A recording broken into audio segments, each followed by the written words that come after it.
নমস্কার বন্ধুরা, আশা করি আপনারা সবাই ভালো আছেন।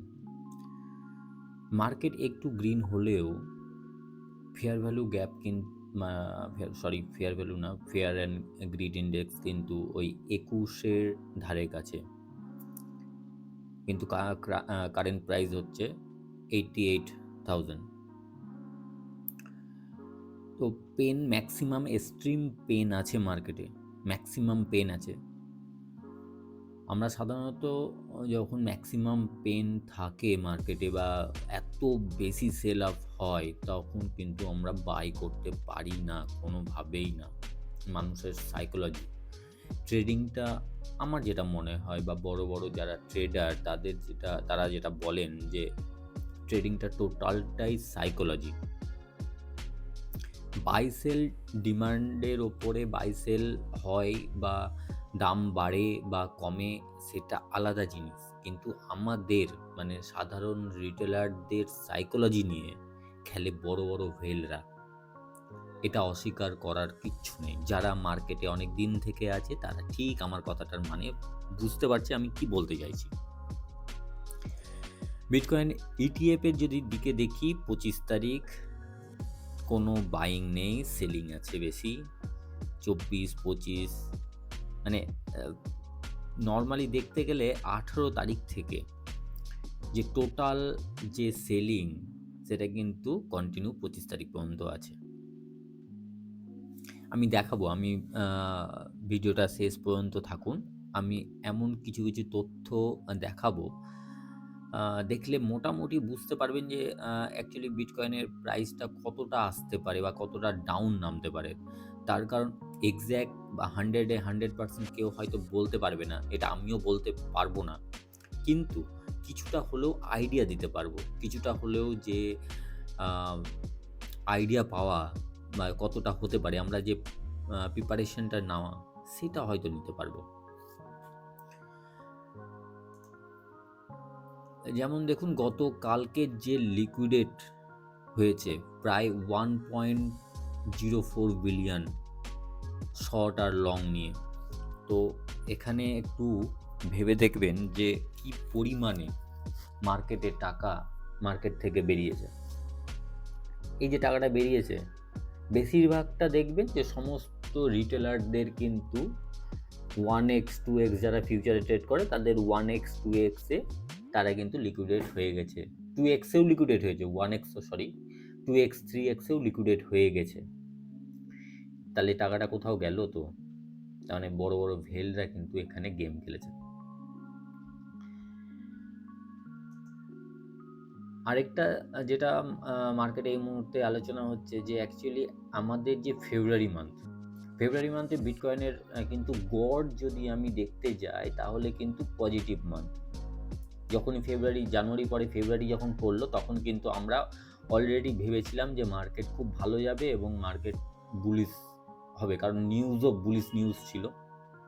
কিন্তু হলো উল্টো। একটু খেয়াল করলে বুঝতে পারবেন গোটা ফেব্রুয়ারি মান্থটাই কিন্তু আমাদের খারাপের মধ্যে দিয়ে গেছে, ডাউন মানে হয়ে গেছে। কিন্তু আমরা সব থেকে বেশি বুলিশ ছিলাম, কারণ ফেব্রুয়ারি মান্থে বিগত বছরের যদি হিস্ট্রি দেখি তাহলে কিন্তু আমাদের ডবল ডিজিট প্রফিট ছিল। তাহলে ম্যাক্সিমাম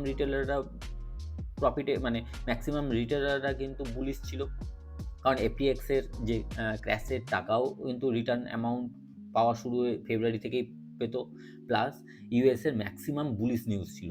কিন্তু আমরা কি দেখলাম 25-এ এসে ডাউনফল গোটা মান্থ।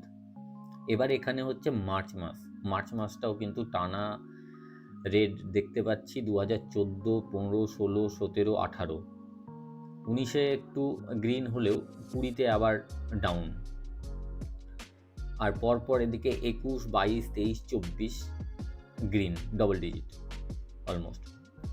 তো আমার যেটা মনে হচ্ছে এই জায়গাটা হয়তো গ্রিন হতে পারে, গ্রিনের সম্ভাবনা আছে। তবে মার্কেট স্ট্রাকচার সম্ভবত আমরা যেটা বিগত দিনের যে সাইকেল, 4 বছরের যে সাইকেলটা, হয়তো এবার কিছু ডিফারেন্ট হচ্ছে, কিছু আলাদা কিছু হচ্ছে। এটা সমস্ত আ মার্কেটের যে নিউজ বা মার্কেটের যে বড়, বড় যারা ট্রেডার আছে তাদের কথা মতন কিন্তু একটু আলাদা কিছু হচ্ছে। মানে কিছু ডিফারেন্ট হচ্ছে। অ্যাকচুয়ালি আমরা তো ভেবে আসি যে এই থেকে এই মান্থে হালভিং হলো, এখান থেকে এতদিন পরে মার্কেট টপ নিবে, এইভাবে ক্যালকুলেশন করি। কিন্তু প্রত্যেক বছরই একটু না একটু আলাদা কিছু হয়।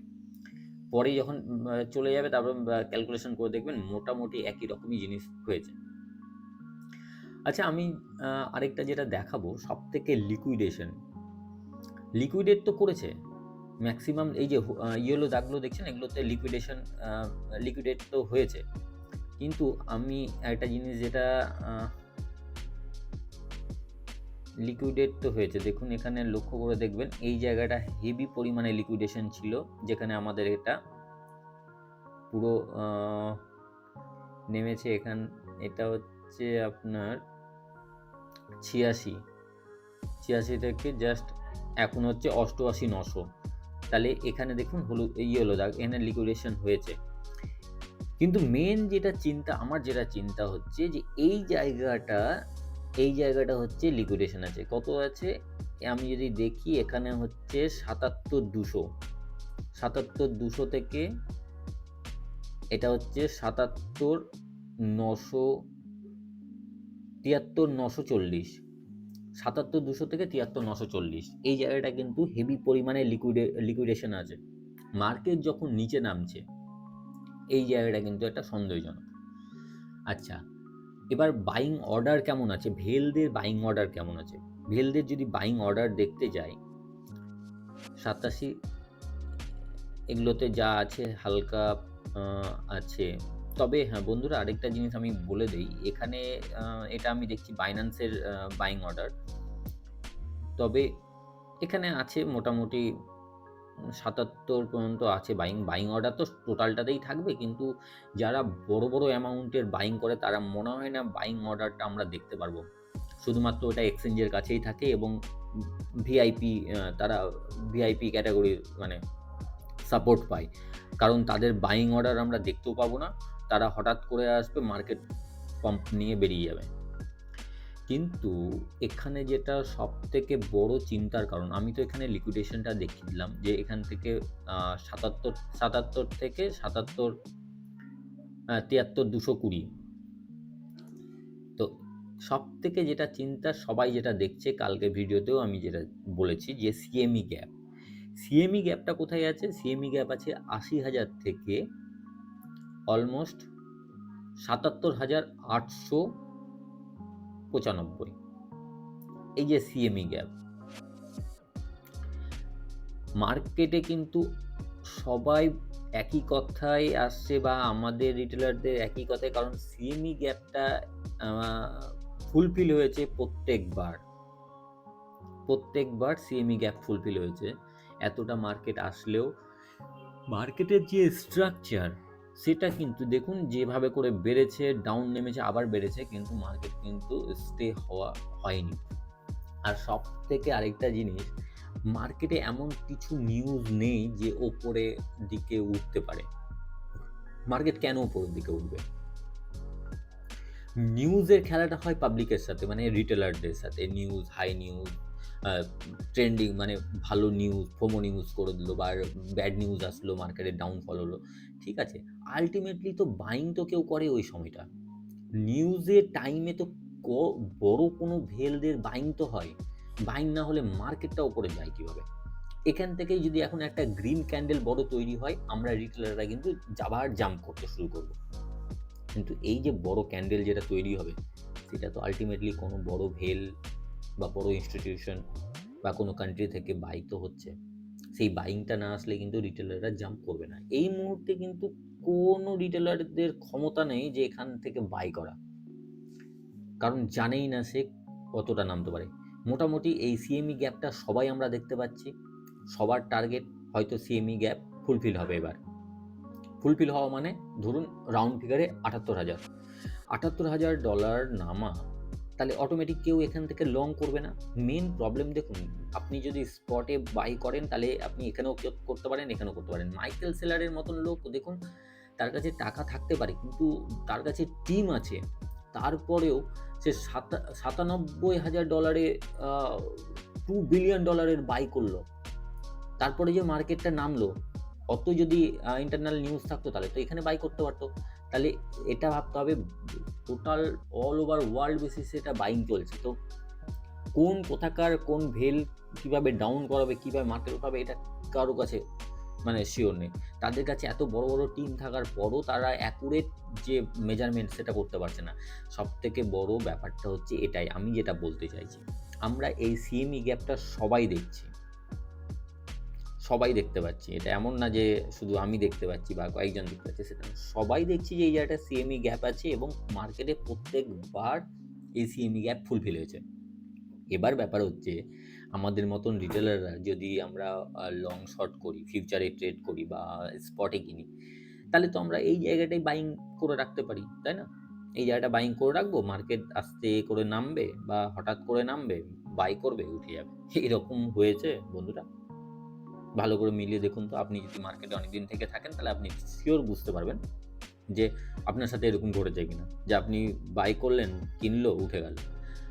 বরঞ্চ আমাদের সাথে এরকম হয় না, আমাদের সাথে উল্টোটা হয়। আমরা যেখান থেকে বিক্রি করবো সেখান থেকে মার্কেট নিচে নামবে, আর যেখান থেকে আমরা সেল করবো সেখান থেকে মার্কেট উপরে উঠবে, আর যেখান থেকে আমরা বাই করবো সেখান থেকে মার্কেট নিচে নামবে। আমরা যদি এখানে বাই করি মার্কেট দেখবেন ধীরে ধীরে নিচে নামবে, কিন্তু এটা আমাদের টাইমিংটা মেইন হচ্ছে টাইমিং, আমরা ভুল টাইমিংয়ে কিনি। আর এই জায়গাটা দেখতে গেলে এই জায়গাটা আরেকটা সিএমই গ্যাপ তৈরি হচ্ছে, সেটা হচ্ছে 93,000 থেকে এটা 92,000, মানে ছোট্ট একটা সিএমই গ্যাপ। তবে এখানে আরেকটা জিনিস দেখার আছে।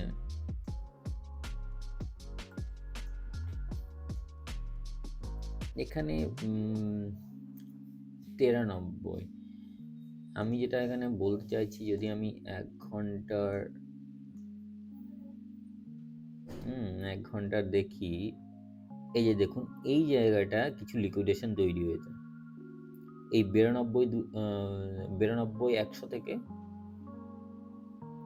91,840 পর্যন্ত। তবে বলাটা খুব মুশকিল, সবাই আমরা দেখতে পাচ্ছি একই জিনিস, কথা বারবার বলছি, সবাই আমরা দেখতে পাচ্ছি এই জায়গাটা। আমার যেটা মনে হচ্ছে এখান থেকে মার্কেট ওপরে উঠবে, সিএমই গ্যাপ ফুলফিল করবে, মার্কেট একটু বুলিশ হবে, আবার নিচে নামাবে। আচ্ছা, আমি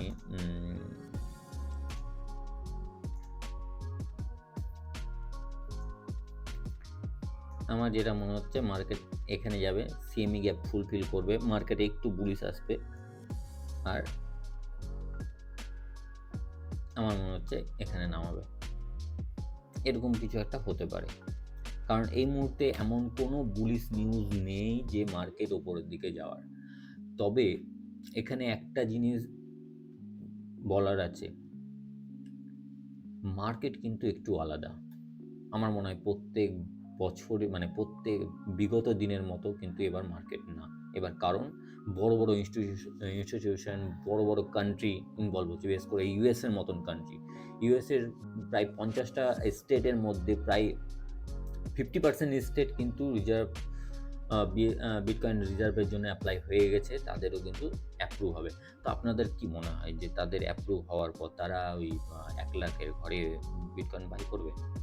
অ্যাকচুয়ালি ডাউনফল নামানো হচ্ছে এই জায়গাটা, দেখবেন এই জায়গাটা নামানোর পরে এই জায়গাটাও অনেকটা টাইম আপনার অ্যাকুমুলেশন জোন হয়ে থাকবে। তার মানে এই জায়গাটা ম্যাক্সিমাম পরিমাণে তাদেরকে কেনানো হবে, তারপরে মার্কেট উপরে নিয়ে যাবে। কোনো রিটেলারদের কেনার ক্ষমতা থাকবে না, এই এরিয়ার মধ্যে রিটেলাররা কিনতে পারবে না, কেউ কিনতে পারবে না।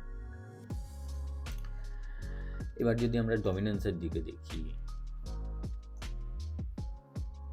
ডমিনেন্সের দিকে যদি দেখতে যাই, যেভাবে করে পাম্প নিয়েছিল, পাম্প নিয়ে আবার ডাম্প নিয়েছে, ডমিনেন্সটা যতক্ষণ না ডাউন হচ্ছে ততক্ষণ পর্যন্ত অল্ট কয়েনে কিন্তু আপনারা রাইজ দেখতে পারবেন না। তার কারণ অল্ট কয়েনের টাকা আসছেই না। আর আমার যেটা মনে হচ্ছে বিটকয়েন যদি নিচে স্টে করে অ্যাকুমুলেশন জোন তৈরি হয়, তো আমরা হালকা পরিমাণে অল্ট কয়েনে পাম্প দেখতে পারবো। কিন্তু হালকা পরিমাণে অল্ট কয়েনে পাম্প দেখে হবে এটা কি, কারণ আমরা ম্যাক্সিমাম 50, 60, 70% ডাউনে চলে এসেছি, মানে যেখান থেকে অল্ট কয়েন শুরু হয়েছিল সেখানে চলে এসেছি। তো এখানে যেমন ধরুন ডিসেম্বরের এখানে হচ্ছে জানুয়ারি, এখানে জানুয়ারি ছিল, জানুয়ারি 31শে জানুয়ারি আমরা যে অল্ট কয়েনের সিজনটা দেখেছিলাম জাস্ট এতটা। তো এবার এইখান থেকে যে পাম্প নিয়েছে, এখান থেকে আমাদের অল্ট কয়েনের ডাউন ট্রেন্ড শুরু হয়েছে বা ডাউনফল শুরু হয়েছে। কিছুতেই কিন্তু ডমিন্যান্স নিচে নামছে না। ডমিন্যান্সটা যদি নিচে নামে তাহলে আমাদের অল্ট কয়েন পাম্প করবে। তবে আমি একটাই বলবো বন্ধুরা লাস্টে, আপনাদের যদি স্পটে অল্ট কয়েন কেনা থাকে হোল্ড করুন। এই মুহূর্তে বিক্রি করার কোনো মানে হয় না। যখন মার্কেটে বুস্ট হবে, মার্কেট যখন বাড়বে, অল্ট কয়েন অবশ্যই বুল রান আসবে, অল্ট কয়েন অবশ্যই বাড়বে। কারণ যারা বড় বড় ভেল আছে, আরে স্টেট যেগুলো বিটকয়েন রিজার্ভ যেগুলো স্টেট আছে সেগুলো না হয় আপনার বিটকয়েন কিনবে, কিন্তু যারা বড় বড় ভেল আছে তারা তো বিটকয়েন থেকে অ্যামাউন্ট বার করে তারা তো আর টাকাটা তো গ্রো করাবে না। আর ম্যাক্সিমাম ডিলে হলো তার কারণ হচ্ছে মিম কয়েনে ম্যাক্সিমাম লোকের লস হয়েছে। ওই জন্য বারবার করে আপনাদেরকে রিকোয়েস্ট করব, মিম কয়েনে হঠাৎ করে প্রফিট করার চক্করে যাবেন না। একটু লক্ষ্য করবেন যে মিম কয়েন যেগুলো লঞ্চ হচ্ছে সেটা আপনাদের আমাদের মতন লোককে প্রফিট দেওয়ার জন্য না, অ্যাকচুয়ালি তারা নিজেরা প্রফিট করার জন্য আপনাকে ওই চক্করে কেনাবে। আর সেখান থেকে যে লিকুইডিটি তৈরি হবে, সেলিং লিকুইডিটি, আপনি কিনবেন, ওরা বেচবে, দিয়ে বেরোবে, ওরা বেরোবে, আপনি কিন্তু ফোমো নিয়ে কিনতে থাকবেন। আলটিমেটলি আপনি লসেই থাকবেন, কারণ যখন আপনি কিনবেন আপনি প্রফিটের চক্করে ওয়েট করবেন, ততক্ষণে যখন চোখ খুলে দেখবেন যে আপনি 50% লসে চলে গেছেন, 60%, 100% লসে চলে গেছেন। তো ওই জন্য আপনাদের কাছে বিনীত নিবেদন, আপনারা মিম কয়েন কিনবেন না। ভালো যেগুলো মার্কেটে বড় কয়েন, যেগুলোতে 24 ঘন্টার ভলিউমটা ম্যাক্সিমাম পরিমাণে আছে, ভালো মার্কেটের চেন, যেখানে তার মানে কি বলবো, ম্যাক্সিমাম যেখানে মানুষ ইনভেস্ট করছে। আমি পরবর্তীকালে অল্ট কয়েনের ওপরও কিছু ভিডিও নিয়ে আসবো যে আপনি কোন কোন অল্ট কয়েনগুলোর ওপরে আপনি ইনভেস্ট করতে পারেন। যদিও কোনো এটা ইনভেস্টমেন্ট ফাইন্যান্সিয়াল আমি অ্যাডভাইস দিচ্ছি না, আমি আপনাদের সাজেশন দিচ্ছি, ডিসিশন নেওয়াটা টোটালটা আপনার। আর মার্কেটে আমি নিউজ এবং চার্ট একটু অ্যানালাইসিস করে আমার যেটুকু জ্ঞান আছে এইটুকু অ্যানালাইসিস করে আপনাদেরকে মার্কেটে বোঝানোর চেষ্টা করছি অ্যাকচুয়ালি মার্কেট এই মুহূর্তে কেমন চলছে। আমার যদি কাজ ভালো লেগে থাকে আপনারা একটু লাইক করবেন, সাবস্ক্রাইব করবেন, আমি মোটিভেট হব। আশা করি ভিডিও এবার কন্টিনিউ আসবে, সঙ্গে থাকুন।